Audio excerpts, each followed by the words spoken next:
You're listening to Nebraska Cornhusker Basketball on 90.3 KRNU and online at krnu.unl.edu.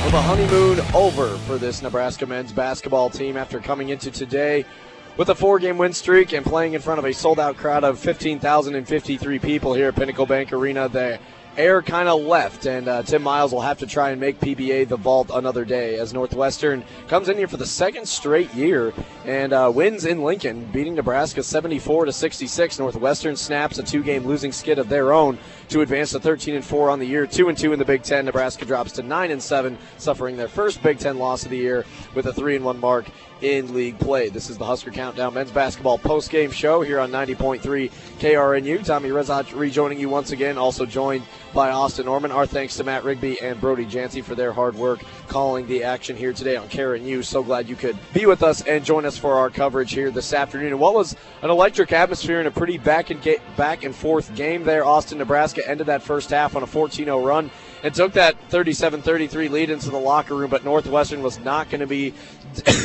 denied in that second half. Northwestern shot 50% in the second half, 51% in the entire game. Northwestern also 5 of 10 from 3 in the final 20 minutes, and they finish 11 of 24 from the three-point line. The Wildcats hit more threes against the Huskers than any opponent this year, and the Huskers not much of an answer. Nebraska only shooting in the second half alone, they only shot 37% in the half, and they themselves, Nebraska, 6 of 16 from 3. So Nebraska wasn't bad, but shot selection wasn't great, and their perimeter defense just didn't have any answer for Scotty Lindsey, Vic Law, or Derek Barton.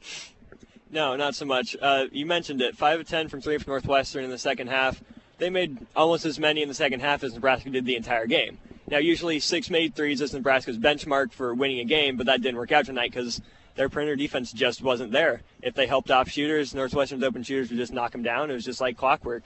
Can't leave someone like Vic Law, as good a shooter as he is, open. Even Scotty Lindsey at the end there, too. Yeah, Vic Law, 15 points. All of his points from three-pointers, 5 of 6. And then Scotty Lindsey finishes with the game-high 19 points. He went 2 of 7 from 3, 6 of 12 from the floor. Lindsey also 5 for 5 on free throws, and he had 3 rebounds and an assist. So pretty good stat line for Scotty Lindsey. In 33 minutes, the lead scorer for Northwestern, that's about what he averages a season, about 16 points a game. So his usual self and a little bit more today. Lindsey also 2 steals in that game. Turnovers not an issue for Nebraska, only 9 all game. Northwestern had 11, so a crisp game from that standpoint, and rebounding dead even, 30 apiece. So Nebraska did some things right. They also had a lot of second chance points. Nebraska 12 points on putback opportunities, a lot of those coming from Michael Jacobson, who finished with 12 points. He had 3 cleanup shots, 3 tip-ins, and Ed Morrow had a couple of putbacks, and Jordy Shamango with a putback as well. So Nebraska did that pretty well. They had 24 points in the paint, and they were able to get 13 off the bench, which is a little less than what they're used to. And for Nebraska, Ty Webster led the team, 17 total points for him on 5 of 14 shooting from the floor, 6 boards, 3 assists for Ty. So once again, Webster trying to do it all himself, but just not quite enough. And Glenn Watson not as hot as he usually is. 6 points. That's the lowest he's had in the last 4 games on 2 of 11 shooting. Watson 0 of 4 from 3 after going 7 of 8 against Iowa. Watson also 2 rebounds and 3 assists. And then Michael Jacobson with 12 again. And then Evan Taylor, a career high 11 points, 5 of 7 shooting. His pull-up jumpers were good this year. Taylor also hit his first career 3 as a Husker, 1 for 1 from the line. And Taylor also a season high 4 assists. So when you look at this game, Austin, I mean, Northwestern was a good team coming in. We knew that. We knew this is a team that's won in this building before. They did so. And Northwestern, again, looking for one of their better seasons in all of history. They just had their first 20-win season in program history last year on the cusp of making the tournament, and they break a 2-game losing skid. This was a hungry team. This was another red-hot team they had to face after playing Michigan State and Minnesota. They played 4 of their first 5 league games away from home. This was almost kind of a must-win for Northwestern. They were due, and they got it done today.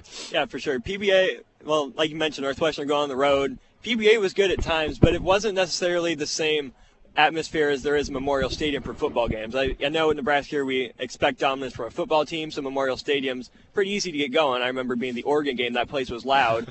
Now, Oregon didn't turn out to be what we thought they were, but I would have wished that atmosphere had carried over to PBA a little bit more here. It was electric at the end of the first half with that 14-0 run. That was huge. But as it started slipping away, the crowd got quiet, and I just don't know if we know quite how to handle a successful or getting to be successful basketball team. And that hurt them.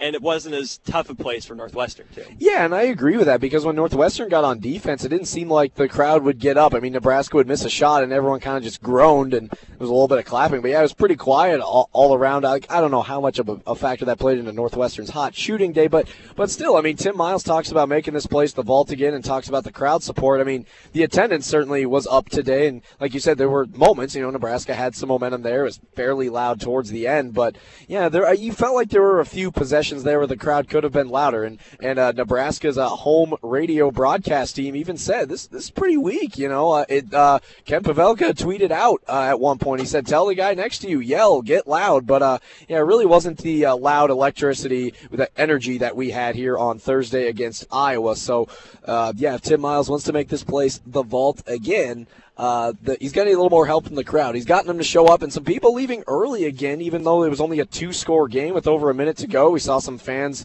leaving early, so that's kind of been a bit of an issue this year and a couple of seasons ago. So crowd noise maybe not as much of a factor today as it was on Thursday, but either way, Nebraska's shooting not as good as Northwestern's. Nebraska finished the day 43% from the floor, 25 of 58, while Northwestern 25 of 49. That's 51%. We mentioned the three-point total. Free throws improved for Nebraska, 77%, hitting 10 of 13, but Northwestern is the third best free throw shooting team in the Big Ten, and they hit 13 of 14 for 93%. So just really nothing missed for Northwestern in this game. And like we said, it was a pretty even-keel game down the stretch from there. Each team with 6 steals, Nebraska 3 block shots, Northwestern with 1, 15 assists for the Cats, 12 for the Huskers, 5 lead changes, 3 ties. So really, every other stat was pretty even. Northwestern, 4 players in double figures. Nebraska, 3 players in double figures. But it was just those shooting numbers that really made the difference. Northwestern made more shots, and they win by 8 points, 74-66 the final,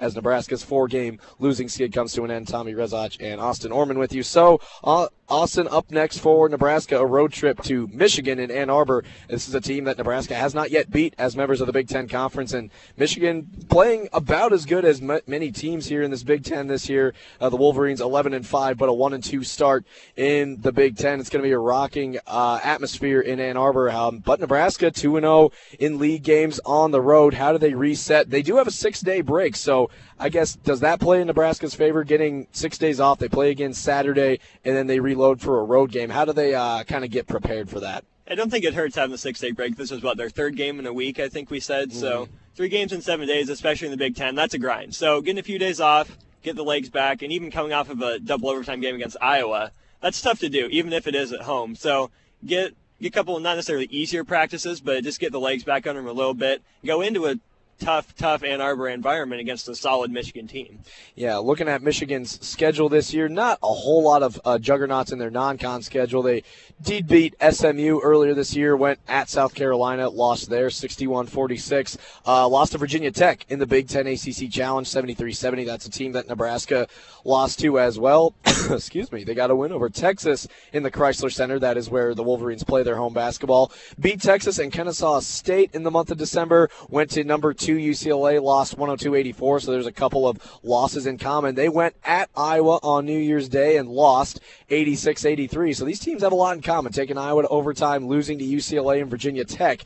And then Michigan's only league win so far, they had Penn State in the Chrysler Center. The Nittany Lions almost won, but Michigan came away with a narrow 72-69 win. And then just yesterday, Michigan losing to Maryland, also at home, 77-70. So Michigan has shown some vulnerability on their home court. Yeah, there's just this kind of conglomerate in the middle of the Big Ten. You think Wisconsin, Purdue, probably in the upper tier. Indiana has the potential to be after they knocked off North Carolina, Kansas. Maryland's a good team, but Nebraska beat them. So I think it's like Maryland, Nebraska, Iowa, Michigan, maybe Illinois, Northwestern, obviously. That's kind of that middle. So the top 2, 3, maybe even 4 teams in the Big Ten are probably kind of established, but it's kind of fighting for those upper middle seeds, I think, for the Big Ten tournament. Yeah, Michigan does a couple of things well. Scoring defense, they only allow their opponents to score 64 points a game. That's second best in the Big Ten, and they're the best free throw shooting team in the conference as well. 78.6% from the charity stripe this year is Michigan. So, yeah, there are a few things that they do pretty well, just looking at it from the Big Ten standpoint. And the Wolverines take care of the basketball better than anybody in this conference, a plus 3.5 turnover margin to lead it. And the Michigan Wolverines this year are led in scoring by Zach Irvin, who averages 14 points a game, one of their guards. So another good backcourt that Nebraska will be going up against in the Michigan Wolverines. That is Saturday, January 14th, and that is a 1 o'clock tip, and you can watch it on the Big Ten Network. And then the Huskers are back home on the 18th, so that would be 10 days from now to face Ohio State. That'll be an 8 o'clock Central tip, a primetime game during the week on a Tuesday, I do believe, here on, and we'll have that game for you on 90.3 KRNU. I do believe, is the 18th a Tuesday? Yes, it is. No, it's a Wednesday. All right, 1 day off. As the next semester begins here at UNL, everyone back from break, and the Husker men's basketball team will try to put on a good show here at home for the students' remaining home games include Ohio State, and then they're back home against Purdue on the 29th, Michigan State February 2nd, Wisconsin February 9th, Penn State February 14th, and then Illinois February 26th, and then Senior Day they wrap it up with Michigan on March 5th. So that's the rest of the home schedule, and KRNU will be at Iowa on February 5th for that game at Carver Hawkeye Arena, just giving you kind of a preview of what's to come for the Nebraska men's basketball team as they fly here to Northwestern today, 74-66. Just wrapping it up with a few final thoughts and stats here from the arena. Again, Ty Webster, a team high for Nebraska, 17 points. He's now scored double figures in every game this year, but he did it on 5 of 14 shooting. He did make 5 of 7 free throws, but 2 of 6 from downtown was Webster. 6 rebounds, 3 assists, and 2 steals. Another solid effort, but not quite enough. Evan Taylor, we mentioned it, career high, 11 points. He hit his first career three-pointer today and was 5 of 7 from the floor and also dished out 4 assists. So nice job by Taylor, who made the start today. Also, Michael Jacobson, 12 points on 5 of 8 shooting, 10 rebounds. Michael Jacobson, I believe, his 4th career double-double, so nice job by Jacobson. Ed Morrow, a little bit slower than usual today, was playing with 4 fouls for a good chunk of that second half. He finished with 7 points and 2 boards in only 17 minutes of action. Jariah Horn, 2 points. That's the lowest he's been in the last 5 games. Jack McVeigh, 6 points. That's the most he's had the last 6 games. His first points since Gardner Webb. Jack McVeigh, 6 points on 2 of 3 shooting from the three-point line. He also had a rebound. Isaiah Roby, 3 points. It came on a triple. That was part of that 14-0 run to end the first half. 14-0 run in the last minute and 42 seconds. And then Jordy Shimanga, 2 points in only 14 minutes. I thought Shimanga would maybe get more time with Derek Pardon playing in this game, but apparently not. Final numbers for Northwestern. Again, Vic Law with 15 points, 5 3-pointers for him. Derek Pardon, 13 points, 5 boards.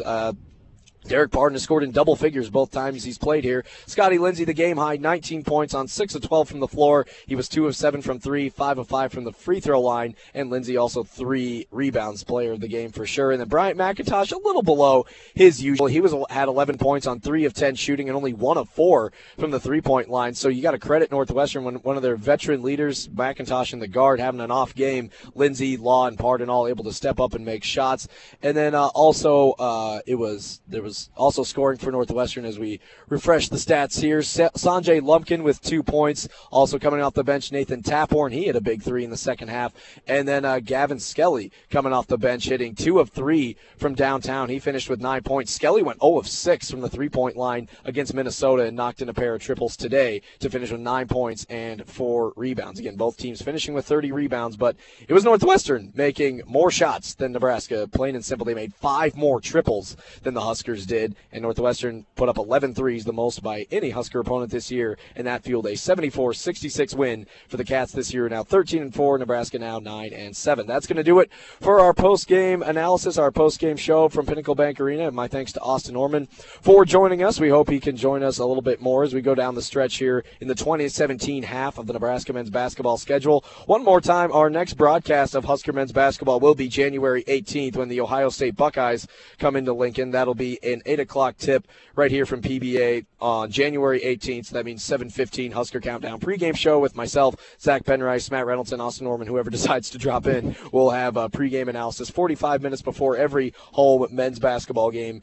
this year on 90.3 KRNU. And also the women's team, Nebraska women's basketball, plays Rutgers on Tuesday at 7 o'clock, and we'll have that game also for you right here on KRNU, your home for every home men's and women's basketball game for the Huskers this year. Again, your final from the arena today: Northwestern over Nebraska 74-66. They snapped Nebraska's 4-game win skid in Nebraska with their first conference loss at 9-7 overall and 3-1 in the Big Ten. For Austin Norman, I'm Tommy Rezaj signing off on 90.3 KRNU. This has been a special presentation of Nebraska men's basketball, and one last thank you to Gabriel Valente Vegas for being our producer today and holding down the fort back at Anderson Hall in our broadcast studios. Have a great night, everybody. This has been a sports presentation of the University of Nebraska's radio station, your home for continuous coverage of the Nebraska Cornhuskers, 90.3 KRNU, Lincoln.